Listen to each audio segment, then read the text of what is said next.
양식에는 개념적 정의라고 하지 않고 핵심 용어 정의라는 표현도 하게 됩니다. 그래서 핵심 용어 정의도 결국 비슷한 내용으로 생각하시면 되겠습니다. 그래서 핵심 용어라는 게 이제 변수 간의 변수별 용어를 얘기하겠죠. 그래서 그게 용어 정의한다고 해서 자기 흐름감에 대한 사전적 정의만 쓰겠습니까? 그렇지 않고 개념적 정의를 아까 말씀드린 대로 쓰셔야 되는데 개념적 정의를 기술할 때도 이제 이론적 학자나 연구자들이 했던 그런 A학자, B학자가 썼던 개념적 정의, 학술적 이론적 정의, 그리고 또 뭐 자기 효능감, 자존 그런 것만이 아니라 제도적인 그런 변수를 쓸 수도 있어요. 그래서 제도적인 변수의 경우에는 제도적인 거, 정책적인 거, 뭐 법률 규정이나 이런 개념적 정의가 있으면 그것도 소개해주고, 또 실무적인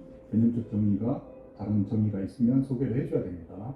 그리고 아까 말씀드린 것처럼 학자들마다 보는 관점이 각기 다르기 때문에 거기에 맞는 개념적 정의 이렇게 설명해주고, 거기에 따라서 이론과 모형이 A 학자는 개념적 정의를 이렇게 도출이 됐으면 이론과 모형이 거기에 따라서 어떻게 구성이 됐고, 특정 도구가 이렇게 도출이 됐다, 형성이 됐다, 구성이 됐다, 이런 것들을 기술해 주시면 되겠습니다.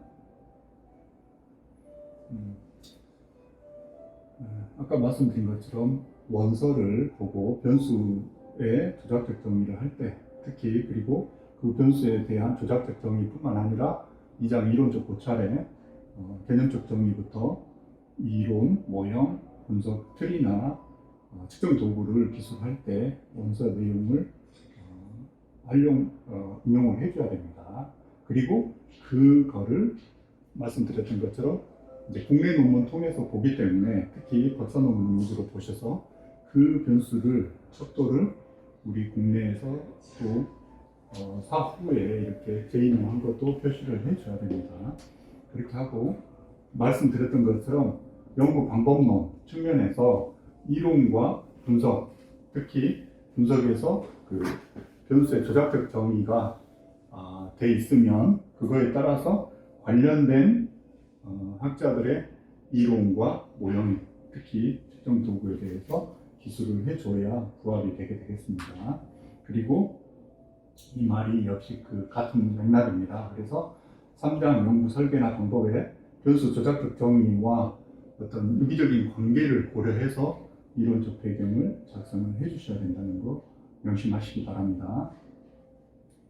그리고 이제 기존 선행연구 검토는 아까 제가 크게 봐서 이제 어떤 변수, 특정 변수에 대한 선행연구만을 잔뜩 찾아서 A 논문, 몇 년 논문은 어떻게 어떻게 내용이 어떻게 돼 있고, B 논문은 어떻게 돼 있고, C 논문은 어떻게 돼 있고, 잔뜩 내 마음대로 자의적으로 어떤 사람 거는 기술해주고 어떤 사람 거는 기술하지 않고, 그렇게 선행연구를 스터디해서 요약해주는 게 선행연구 검토의 취지가 아닙니다. 선행연구 검토는 말씀드렸던 것처럼 변수 간의 관계성을 보고 그 관계에서 본 선행연구의 흐름과 경향을 파악을 해서 우리 논문이 그 선행연구의 흐름의 경향에서 어떤 공통점이 있고 어떤 차별성이 있다라는 것을 도출해달라는 겁니다. 그래서 변수 간에 관계된 선행연구를 찾아서 이렇게 흐름과 경향을 언급해주고, 거기에 대표적인 논문들만 인용해주고, 거기에 따라서 우리 연구와의 공통점과 차별성 위주로 기술해주는 게 선행연구 검토의 핵심입니다.